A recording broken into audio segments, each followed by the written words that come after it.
Perkenalkan, nama saya Sulinten Jurhaka. Saya dari UPTD SMP Negeri 1 Amarasi.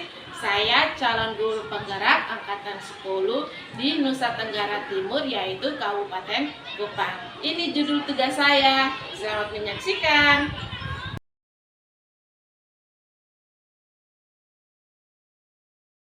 Salam guru penggerak.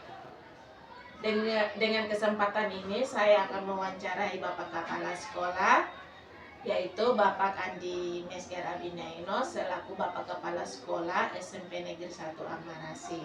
Dan saya mewawancarai ini tentang pengambilan keputusan di sekolah ini. Oke Bapak, terima kasih Bapak atas waktu dan kesempatan yang diberikan kepada saya untuk mewawancarai Bapak. Mungkin ada pertanyaan-pertanyaan yang saya ajukan kepada Bapak tentang pengambilan keputusan. Nah, pertanyaan pertama ini Bapak, bagaimana Bapak mengidentifikasi kasus-kasus yang merupakan dilema etika atau bujuk moral di sekolah ini Bapak? Baik, terima kasih atas pertanyaannya. Jadi mungkin dulu kalau di sekolah ini ada masalah yang bersifat dilematis, ya itu yang perlu identifikasi dulu masalahnya apa, untuk persoalannya seperti apa. Jadi misalnya ada dua pihak yang bermasalah atau dua siswa yang bermasalah, panggil mereka, kemudian tanyakan dulu kasusnya apa, masalahnya apa, baru bisa mengambil keputusan. Dan kalaupun terjadi, maka keputusan yang diambil itu menguntungkan kedua pihak, karena dilema.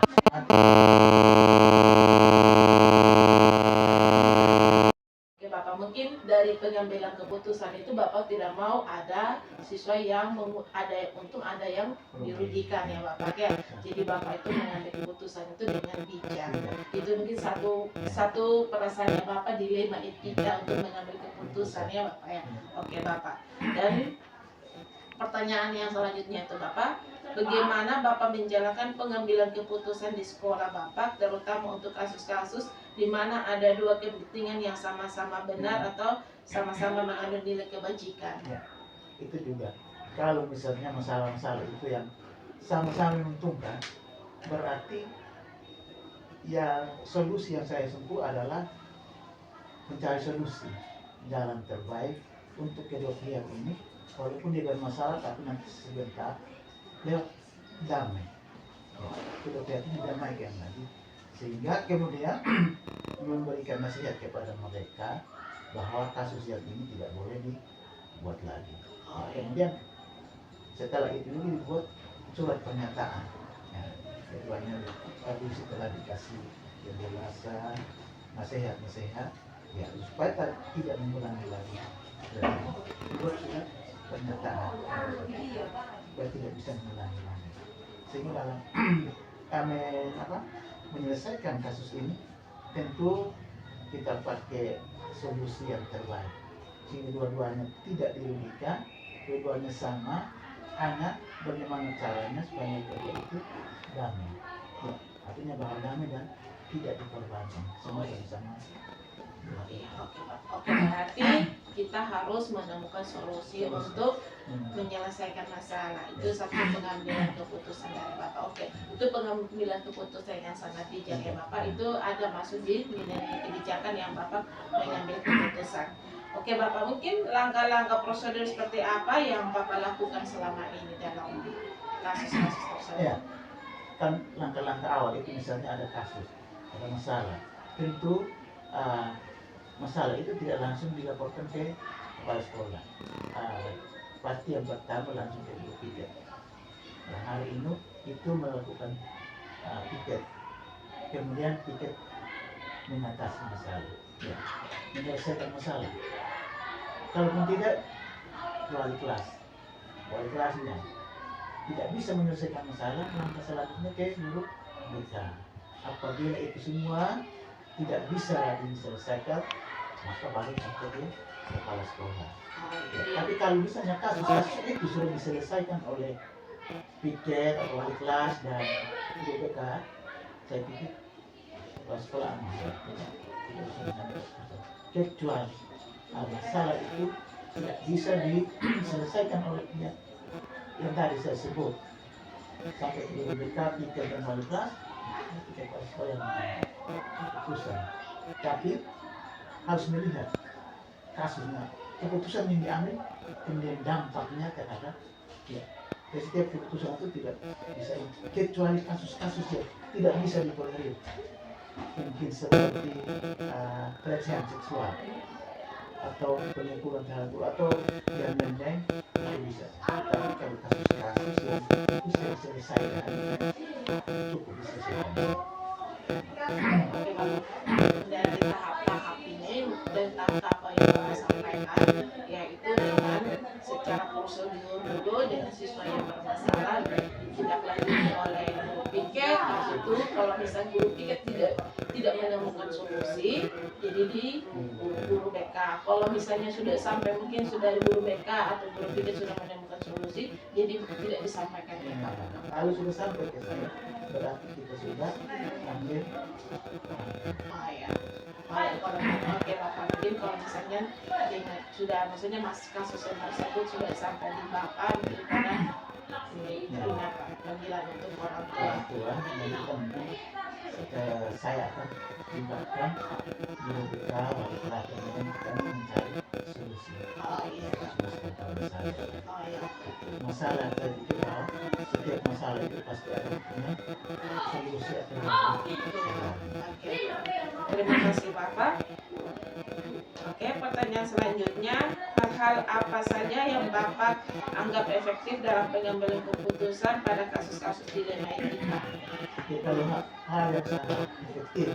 Saya pakai yang pertama adalah memanggil kedua belah pihak yang bermasalah, kemudian mediasi mereka, kemudian mencari solusi untuk menyelesaikan masalah ini, dan pasti yang saya pakai adalah mendamaikan mereka, sehingga tidak ada kasus sampai dua anak ini dikorbankan, mungkin dikeluarkan dan mereka, tapi saya mencari banyak solusi yang terbaik, damai, dan paling tidak pernyataan yang mereka lakukan yang kuat tidak akan mengulangi.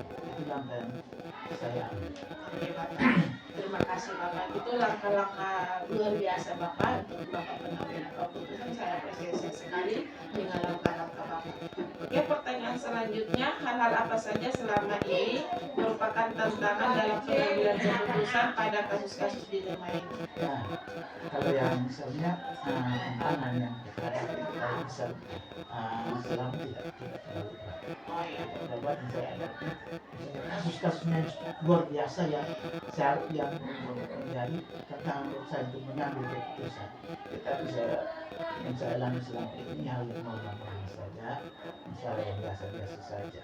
Ya, tidak sampai seperti yang tadi saya sebutkan bahwa masalah yang tidak bisa ditolerir, toleransi itu tidak terjadi. Ya, namanya kasus-kasus biasa yang kalau ada masalah bisa langsung diselesaikan tanpa ada keputusan yang saya ambil untuk bisa mengeluarkan siswa dan lain-lain. Tidak sampai di situ. Oke Bapak, terima kasih Bapak. Oke, berarti Bapak dalam ketegasan ini sekolah ini sampai tidak ada tantangan yang begitu spesifik yang membuat Bapak itu dilema, yang mengerikan, yang membuat Bapak itu yang harus menyelesaikan masalah seperti apa. Itu luar biasa Bapak. Berarti kasus ini bisa menyelesaikan secara di internal sekolah saja Bapak. Terima kasih Bapak. Apakah Bapak sehingga tidak ada kasus sampai dua anak ini dikorbankan, mungkin dikeluarkan dan mereka, tapi saya mencari banyak solusi yang terbaik, damai, dan paling tidak pernyataan yang mereka lakukan yang kuat tidak akan mengulangi. Itu langkah yang saya ambil. Oke Bapak, terima kasih Bapak. Itu langkah-langkah luar biasa Bapak untuk Bapak pengambilan keputusan. Saya apresiasi sekali dengan langkah-langkah Bapak. Oke, pertanyaan selanjutnya, hal-hal apa saja selama ini merupakan tantangan dalam pengambilan keputusan pada kasus-kasus dilema ini? Ya, kalau yang misalnya tantangan yang kita bisa selama tidak terlalu berat. Oh ya. Tidak berat yang saya hadapi misalnya kasus-kasusnya yang luar biasa yang menjadi tantangan untuk saya untuk mengambil keputusan. Tetapi yang saya alami selama ini hal yang normal saja, masalah yang biasa-biasa saja. Ya, tidak sampai seperti yang tadi saya sebutkan bahwa masalah yang tidak bisa ditolerir, toleransi itu tidak terjadi. Ya, hanya kasus-kasus biasa yang kalau ada masalah bisa langsung diselesaikan tanpa ada keputusan yang saya ambil untuk bisa mengeluarkan siswa dan lain-lain. Tidak sampai di situ. Oke Bapak, terima kasih Bapak. Oke, berarti Bapak dalam ketegasan ini sekolah ini sampai tidak ada tantangan yang begitu spesifik yang membuat Bapak itu dilema, yang mengerikan, yang membuat Bapak itu yang harus menyelesaikan masalah seperti apa. Itu luar biasa Bapak. Berarti kasus ini bisa menyelesaikan secara di internal sekolah saja Bapak. Terima kasih Bapak. Apakah Bapak memiliki sebuah tata krama atau jadwal tertentu dalam sebuah penyelesaian kasus dilema etika? Saya biasanya dia istilahnya situasional. Oh ya. Jadi saya tidak pakai jadwal khusus untuk menangani masalah. Memang saya sudah siapkan, saya siap apabila ada masalah-masalah yang perlu kepala sekolah harus untuk menyelesaikan, saya siap. Dan untuk jadwal tidak, karena masalah itu kan kita tidak bisa prediksi atau kita dengan pasti kapan masalah itu terjadi. Dia itu kapan saja. Saya selalu siap apabila ada masalah atau kasus-kasusnya tidak bisa diselesaikan oleh piket, wali kelas, guru BK, bisa membutuhkan bantuan saya untuk bisa menyelesaikan kasus tersebut, maka saya selalu siap. Oke, berarti Bapak jadwalnya untuk melakukan pengambilan keputusan dengan kasus-kasus ini, Bapak mungkin langsung menyelesaikan memang di hari yang itu. Berarti secara tidak langsung itu fleksibel ya Bapak ya? Fleksibel. Oke Bapak, terima kasih Bapak. Mungkin adakah seseorang atau fakta-fakta yang selama ini mempermudah atau membantu Bapak untuk mengambil keputusan dalam kasus-kasus dilema etika? Ya, untuk membantu saya dalam keputusan yaitu pihak yang terkait. Oh ya. Guru-guru yang punya kepentingan ya, bisa mengatasi misalnya. Kan karena masalah itu terjadi di kelas, karena masalah itu terjadi antara guru dan siswa. Misalnya kasus itu sudah diselesaikan oleh guru dan siswa, maka saat itu ya selesai. Misalnya ada atau ada kasus yang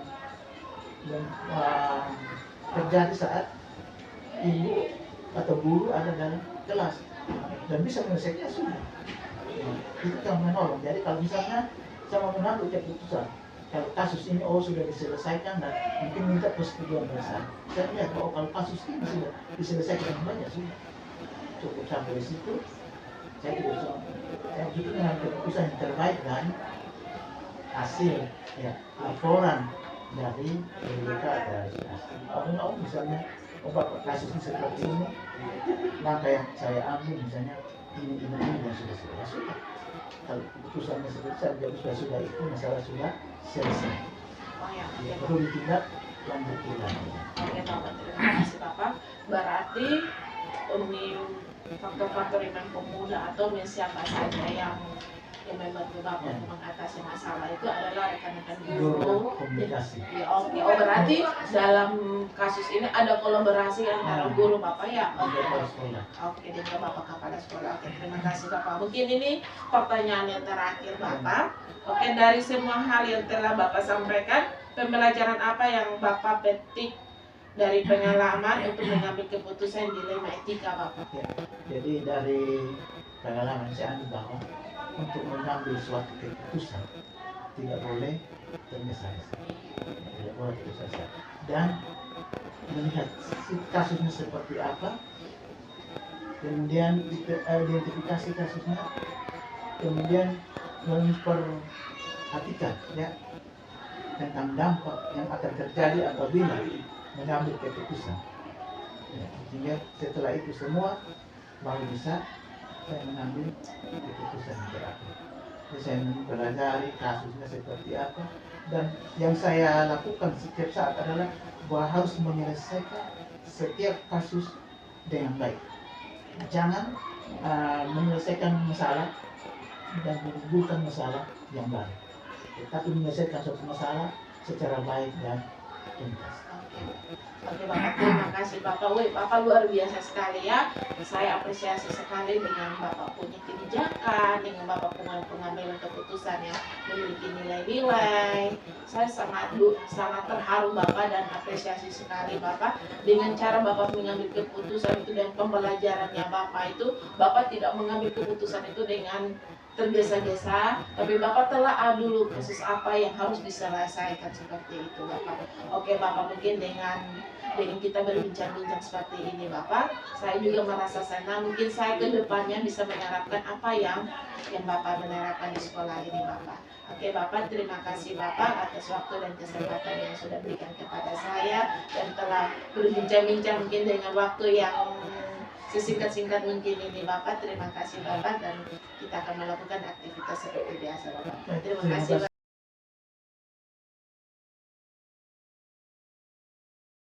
Penggerak, perkenalkan nama saya Sulincen Jurahapa. Saya bersama dengan Ibu Nobrina Manu selaku Kepala Sekolah SMP Negeri 4 Amarasi. Nah, di sini saya menyampaikan ini dan berbincang-bincang juga kepada Ibu tentang pengambilan keputusan di sekolah ini. Mungkin ada kasus-kasus yang pernah Ibu alami, dengan cara apa pengambilan keputusan apa yang Ibu lakukan. Dan di sini juga Ibu saya akan mengajukan pertanyaan untuk ini mengetahui pengambilan keputusan yang Ibu pernah dapat di sekolah ini dan tindak lanjutnya di sekolah. Mungkin ada beberapa pertanyaan yang saya ajukan, boleh ya Ibu? Boleh. Oke Ibu, terima kasih banyak Ibu. Oke, pertanyaannya pertama itu, bagaimana Ibu dapat mengidentifikasi kasus-kasus yang merupakan dilema etika atau bujukan moral? Iya, yang bisa saya identifikasi yaitu saya melihat ada perubahan-perubahan kebiasaan di sekolah. Ya, ada beberapa guru atau ada beberapa guru yang jarang sekali masuk sekolah. Saya mengidentifikasinya lewat masuk ke kelas, tanya anak-anak, lewat absen, lewat teman-teman guru, sehingga dari data-data itu saya bisa menentukan, oh guru ini yang jarang sekali masuk kelas. Oh ya, oke Ibu. Berarti yang Ibu dilema dalam etika itu dalam kasusnya itu ada guru tersebut yang jarang masuk di kelas Ibu ya. Oke Ibu. Nah sekarang bagaimana Ibu menjalankan pengambilan keputusan di sekolah Ibu, terutama untuk kasus-kasus di mana ada dua kepentingan yang sama benar atau sama mengandung nilai kebajikan? Ya, pertama ketika guru tersebut datang ke sekolah, saya memanggilnya secara pribadi ke ruangan saya. Saya menanyakan apa yang menjadi penyebab sehingga jarang masuk. Saya tahu dulu penyebabnya dari diri pribadi. Setelah saya mengetahui masalah atau kendala dari diri pribadi guru tersebut, baru kita sama-sama mencari jalan keluar yang terbaik, sehingga masalah atau keberpihakan guru kepada siswa itu betul-betul harus kita utamakan. Oh ya, oke Ibu. Ibu berarti Ibu memperlakukan guru tersebut dengan mengambil keputusan juga dengan bijak ya Ibu, dengan ada nilai-nilai kebijakan Ibu, dengan Ibu pendekatan dengan guru tersebut untuk mengetahui kendala seperti apa yang dihadapi. Oh ya, oke Ibu. Dan pertanyaan selanjutnya Ibu, langkah-langkah atau prosedur seperti apa yang Ibu lakukan selama ini? Ya, pertama itu sudah saya mengidentifikasi apa penyebab, apa kendala. Ya, setelah kita tahu penyebab dan kendalanya, kita carikan jalan keluar. Dari saya mencarikan jalan keluar, kemudian bersama-sama dengan teman-teman guru saling sharing, saling memberikan pendapat, ide, sehingga jalan keluar yang kita harapkan itu yaitu keberpihakan guru kepada siswa itu betul-betul kita laksanakan dengan baik. Oh ya, ya Ibu, berarti solusi ya Ibu ya untuk solusi untuk dengan guru tersebut agar guru tersebut lebih mementingkan terhadap siswa. Ya. Ya, oke Ibu. Oke, pertanyaan selanjutnya Ibu, hal-hal apa yang selama ini Ibu anggap efektif dalam pengambilan keputusan pada kasus-kasus dilema etika Ibu? Ya. Hal yang paling efektif itu adalah pendekatan individu secara pribadi. Sebelum kita expose ke teman-teman atau ke siswa atau bahkan ke komite, kita pendekatan secara pribadi sehingga dari hati ke hati. Ya, guru tersebut membuka dia punya hati bahwa masalahnya begini-begini, saya kasih jalan keluar, kemudian kita carikan solusi yang terbaik sehingga dia harus laksanakan tugas, yaitu mengajar. Tugas inti seorang guru adalah ada di dalam kelas bersama siswa.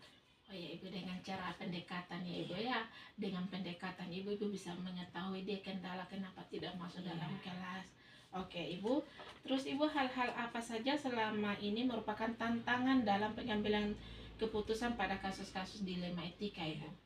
Yang namanya menyelesaikan masalah itu pasti tidak semua baik-baik saja, pasti ada tantangan, ada rasa kurang terima.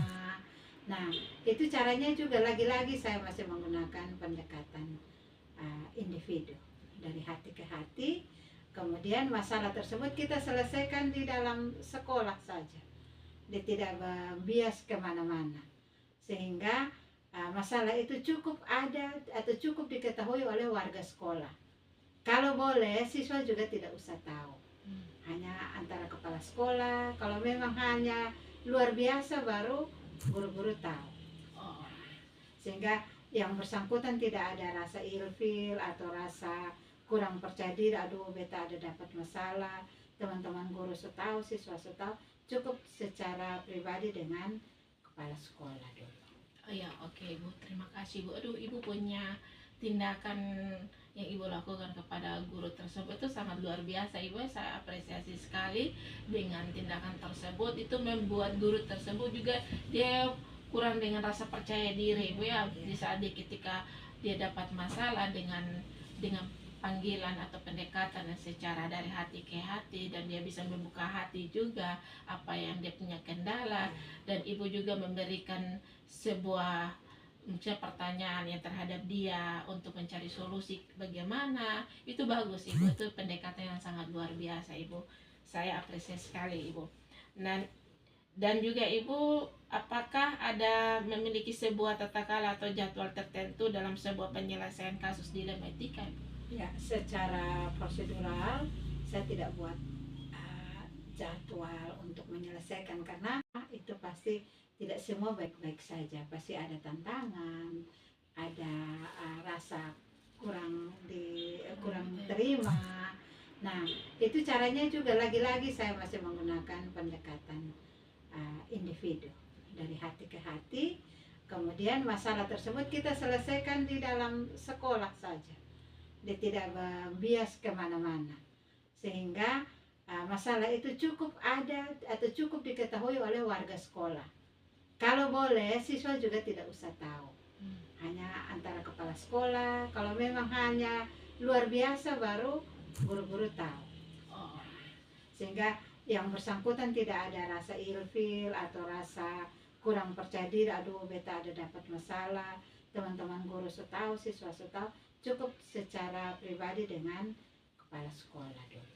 Oh ya, oke Ibu, terima kasih Bu. Aduh, Ibu punya tindakan yang Ibu lakukan kepada guru tersebut itu sangat luar biasa Ibu. Saya apresiasi sekali dengan tindakan tersebut. Itu membuat guru tersebut juga dia kurang dengan rasa percaya diri Ibu ya. Di saat ketika dia dapat masalah dengan panggilan atau pendekatan secara dari hati ke hati, dan dia bisa membuka hati juga apa yang dia punya kendala, dan Ibu juga memberikan sebuah pertanyaan yang terhadap dia untuk mencari solusi bagaimana. Itu bagus Ibu, itu pendekatan yang sangat luar biasa Ibu, saya apresiasi sekali Ibu.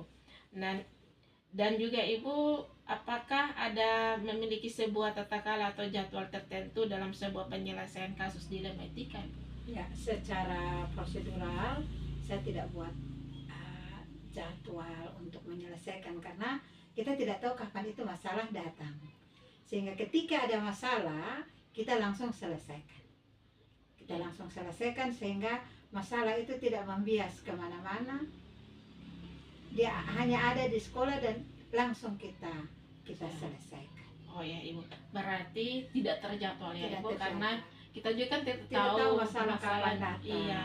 Jadi itu secara dalam kehidupan itu fleksibel saya Ibu. Tapi itu bagus Ibu, dengan tindakan secepatnya itu dengan Ibu langsung mencari solusi. Dan juga dari solusi itu kan yang bisa tahu internal sekolah, tidak di luar Ya, sekolah. saya tambahkan lagi, ketika ada masalah, guru tersebut datang di ruangan saya, diselesaikan. Kemudian ada juga penyelesaian secara administrasi, yaitu dalam bentuk pembinaan dari kepala sekolah.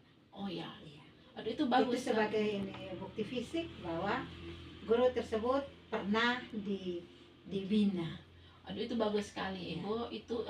Itu maksudnya itu yang kita harus terapkan ya Ibu, dengan ada buku pembinaan Iya. kepada guru tersebut. Itu bagus ya, misalnya dari pembinaan dengan cara kita coaching kepada guru tersebut. Iya. Jadi guru tersebut bisa tahu, oh ya dia punya titik kesalahan seperti apa, dia juga bisa menemukan solusi untuk dia punya diri. Dan untuk saya itu sebagai dasar, sehingga ketika ada masalah lagi pada orang yang sama, dasarnya ini. Sehingga ketika laporan sampai ke dinas, saya punya dasar bahwa saya dari bawah sudah ada pembinaan. Oh ya Ibu, itu bagus sekali Ibu ya, saya apresiasi sekali dengan tindakan Ibu.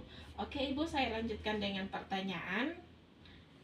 Ini, apakah ada seseorang atau faktor-faktor yang dapat mempermudah atau membantu Ibu untuk mengambil keputusan pada kasus ini Ibu? Ada, selain saya pribadi mengadakan pembinaan, kalau keadaan atau masalah itu terus terjadi, atau misalnya sudah ada pembinaan tapi masih terulang lagi, maka saya bersurat atau saya secara langsung menelpon ke bidang GTK yang menangani guru untuk mungkin diadakan atau mengadakan pembinaan atau pemanggilan terhadap guru tersebut, sehingga dia dibina di tingkat yang lebih tinggi lagi dari sekolah, atau sebelum sampai ke kabit GTK ada pengawas pembina. Di sana saya melaporkan atau saya menginformasikan ada guru tertentu yang mengalami masalah yang sama berulang-ulang, sehingga dari sana pengawas pembina bisa mengadakan pembinaan atau pemanggilan daripada guru tersebut. Oh ya Ibu, oke bagus sekali Ibu. Berarti secara prosedur Ibu sudah melakukan, karena di sekolah tidak bisa menyelesaikan ini masalah tersebut, berarti ada yang bisa membantu Ibu, yaitu pengawas dengan bagian GTK. Oke Ibu. Dan sekarang pertanyaan terakhir Ibu. Dari semua hal yang telah disampaikan, pembelajaran apa yang dapat Ibu petik dari pengalaman untuk mengambil keputusan? Dalam pengalaman yang saya dapatkan bahwa pendekatan individu dari hati ke hati itu sangat-sangat menguntungkan atau sangat-sangat terbantu. Karena kalau kita hanya menjudge atau menghakimi seseorang tanpa mengetahui masalah pribadinya, maka malah masalah itu tidak terselesaikan. Dia akan membias kemana-mana. Tapi kalau kita menyelesaikannya secara hati ke hati, membuka hati baik dari kepala sekolah maupun dari guru yang bersangkutan, maka di situ ada jalan keluar. Karena kami kepala sekolah tidak hanya tugas sebagai administrator, tapi juga motivator dan juga mengayuh mereka. Oh ya Ibu. Oke Ibu, terima kasih sekali. Luar biasa Ibu, mungkin itu yang bisa saya menerapkan ke depannya Ibu, dengan tindakan-tindakan Ibu seperti itu, dengan pendekatan individu dengan guru tersebut. Jadi kita bisa tahu kendalanya seperti apa dan solusinya seperti apa yang kita akan ambil. Oke Ibu, terima kasih Ibu atas waktu dan kesempatan yang Ibu berikan kepada saya, dan kita sudah selesai berbincang-bincang. Terima kasih Ibu, dan saya juga mengucapkan terima kasih. Semoga pengalaman yang saya miliki ini belum sempurna, Iya. besok-besok Ibu Solince jadi